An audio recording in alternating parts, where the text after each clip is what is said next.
ઓસ્ટ્રેલિયામાં મિત્રોના ઝઘડામાં સમાધાન કરવા માટે વચ્ચે પડેલા એક ભારતીય યુવાનની હત્યા કરવામાં આવી છે. કરુણતા એ વાતની છે કે આ કેસમાં બે શંકાસ્પદ હત્યારા પણ ભારતીય જ છે.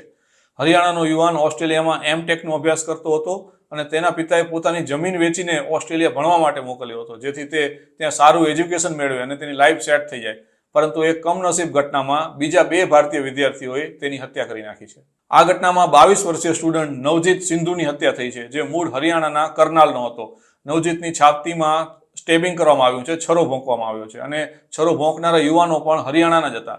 શંકાસ્પદ બે હત્યારા બંને ભાઈઓ હતા એવું પોલીસનું કહેવું છે. પોલીસના જણાવ્યા પ્રમાણે રૂમના ભાડા મામલે ડખો થયો હતો અને વાત મર્ડર સુધી પહોંચી ગઈ હતી. હત્યા કરનાર ભારતીય ભાઈઓ ત્યાંથી ફરાર થઈ ગયા અને પોલીસ હવે તેને શોધી રહી છે. સંધુના કાકા યશવીરે જણાવ્યું કે નવજીત સંધુને તેનો એક મિત્ર એક ઘર ઉપર લઈ ગયો હતો, કારણ કે ત્યાંથી તેને તેનો સામાન લેવાનો હતો અને નવજીત સંધુ પાસે કાર હતી, તેથી કારમાં બંને જણા સામાન લેવા ગયા. ઘર ઉપર પહોંચ્યા અને નવજીત બહાર ઊભો રહ્યો અને તેનો મિત્ર ઘરમાં સામાન લેવા માટે ગયો. થોડી વારમાં મકાનમાંથી મોટા અવાજે બૂમો સંભળાવા લાગી. અંદર કોઈ ઝઘડતો હોય તેવું લાગ્યું, તેથી નવજીત અંદર ગયો અને તેણે જોયું કે તેનો મિત્ર અને તેના બે રૂમ પાર્ટનર વચ્ચે રૂમના ભાડા અંગે ઝઘડો ચાલતો હતો.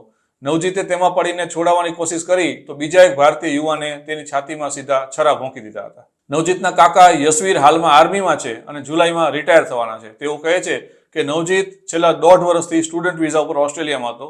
તેના પિતાએ પોતાની 1.5 એકર જમીન વેચીને પૈસા મેળવ્યા અને નવજીતને ઓસ્ટ્રેલિયા ભણવા મોકલ્યો હતો. પરંતુ પોતાના એક મિત્રના ઝઘડામાં વચ્ચે છોડાવવા જતા, સમાધાન કરાવવા જતા તેની હત્યા થઈ ગઈ છે.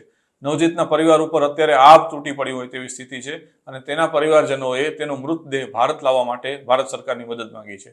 મરનાર ભારતીય યુવાન નવજીત સંધુ અને તેની હત્યા કરનારા બે યુવાનો હરિયાણાના જ છે.